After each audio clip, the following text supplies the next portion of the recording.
Even as a child, Braum was much larger than other Freljordian youngsters. But his mother taught him to never use his size to intimidate or bully. She came from a proud line of herders, and believed true courage lay in using one's power not to dominate, but to protect those in need. When Braum was still a boy, ice giants devastated a neighboring tribe. That tribe had long preyed upon the herds of Braum's people, but his mother didn't hesitate to head out across the tundra to help the survivors, bearing furs, foodstuffs, and healing supplies. At first, Braum didn't understand why she would aid their rivals, but after her actions saved many lives, they became lifelong allies.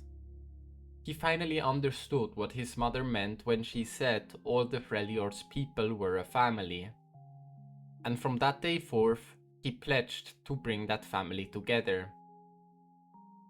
As Braum grew, it was clear he was one of the revered Iceborn. Though even among their number, his strength and ability to endure the elements were legendary. He became a local hero, rescuing children who had slipped into icy ravines, saving travelers stranded in blizzards, and protecting families from ravaging wild claws. Whenever he appeared, people knew help had arrived.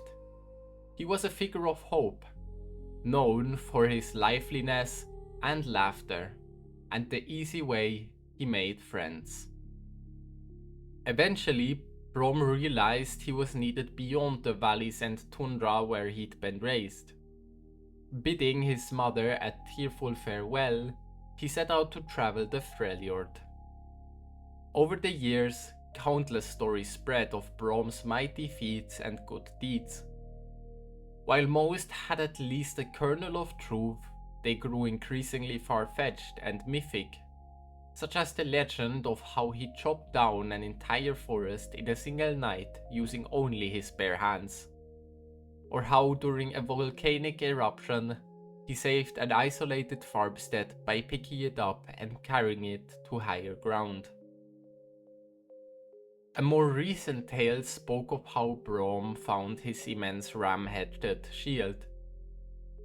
As the story went, it was an enchanted vault door, forged in ancient times and set into a mountain. Braum heard cries from within, but he couldn't break the door down. Undeterred, he punched his way through the mountain's bare rock, rescuing a troll boy who was trapped inside. He ripped the unbreakable door off its hinges and has borne it ever since. As with many legends about him, Braum laughed uproariously when he first heard this particular tale. But far from refuting such stories, he embraces them. Why let the truth get in the way of inspiring others to acts of generosity and kindness?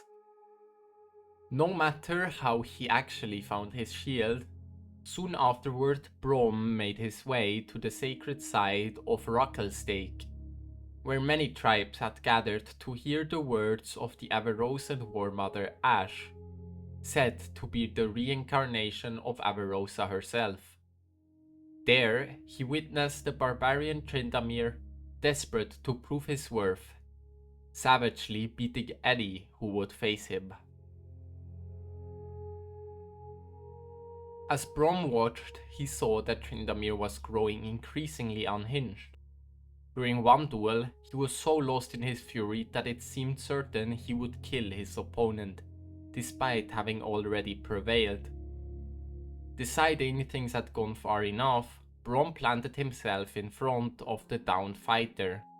Shield raised, and Tryndamere hacked and smashed against the impenetrable bulwark. When the barbarian's rage finally subsided, Braum's good humor won him over, and before long the pair were laughing and drinking to each other's health. Some even say that it was Braum who first introduced Tryndamere to Ash. The barbarian would later marry her, becoming her only bloodsworn. Braum doesn't hold any particular tribal allegiance. for he views all within the Freljord as brothers and sisters. Even so, he sees in Ash someone who can end the century-old feuding among the Freljord's tribes, and the Averrosans have informally adopted him into their number. Braum's dream, as he often tells adoring children, is that someday the Freljord will be united in one big family, and then he can retire to become a humble poro herder.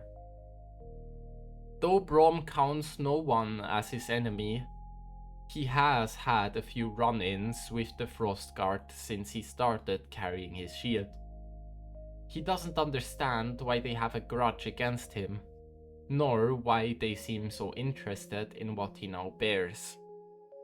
Tomb of the Troll Boy. Would you like to hear a bedtime story?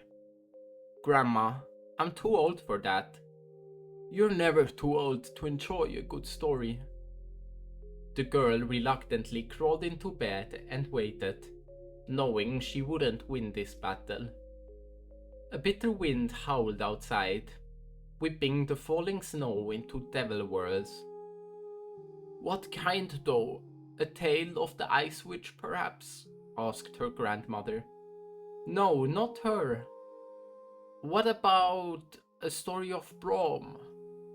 The girl nodded, and the old woman smiled. Ah, there are so many which to choose. My grandmother used to tell me of the time Braum protected our village from a great dragon. Or once, this was long ago, mind, he raced down a river of lava. Or... She paused and shook her head. No, none of them. Wait, have I ever told you of how Braum got his shield? The girl shook her head. The hearth fire snapped, its warmth holding off the night's chill. Well, in the mountains above our village lived a man named Braum. He mostly kept to his farm, tending his sheep and goats, but he was the kindest man anyone had ever met, and he always had a smile on his face and a laugh on his lips. Now, one day, something terrible happened. A young troll boy around your age was climbing the mountain and happened upon a massive stone door with a shard of true ice at its center. When he opened the door, he couldn't believe his eyes. Beyond was a vault filled with jewels and gold. Every kind of treasure you could imagine. What he didn't know was that it was a trap. The Ice Witch had cursed it, and as the troll boy entered, the magical door clanged shut behind him. It locked him inside. Try as he might, he couldn't escape. A passing shepherd heard the boy's cries. The entire village rushed to help, but even the strongest warriors couldn't open the door. The boy's parents were beside themselves. His mother's wails of grief echoed around the mountain. It seemed hopeless. And then they heard a distant laugh. It was Braum, wasn't it? Asked the girl. Aren't you clever? Braum had heard their cries and came striding down the mountain. The villagers told him of the troll boy and the curse. Braum smiled and nodded. He turned to the vault and faced the door. He pushed it, pulled it, punched it, kicked it, even tried to rip it from its hinges. But the door wasn't budging. But he's the strongest man ever, cried the girl. It was perplexing, agreed her grandmother. For many days and nights, Braum sat on a boulder, trying to think of a solution. After all, a child's life was at stake. Then, as the sun rose on the 5th day, his eyes widened and a broad grin lit up his face. If I can't go through the door, he said, Then I'll just have to go through. The girl thought for a moment. Her eyes went wide as she exclaimed, "The mountain!" The mountain indeed. Braum headed to the summit and began punching his way straight down, pummeling his way through the stone, fist after fist. Rocks flew in his wake until he had vanished deep into the mountain. As the villagers held their breath, the rock around the door crumbled, and when the dust cleared, they saw Braum standing amidst the treasure, the weak but happy troll boy cradled in his arms. I knew he could do it. But before they could celebrate, everything began to rumble and shake. Braum's tunnel had weakened the mountain, and now it was caving in. Thinking quickly, Braum grabbed the enchanted door and held it above him like a shield, protecting the villagers as the mountain collapsed around them. When it was over, Braum was amazed. There wasn't a single scratch on the door. Braum knew it was something very special, and from that moment on, the magical shield never left Braum's side.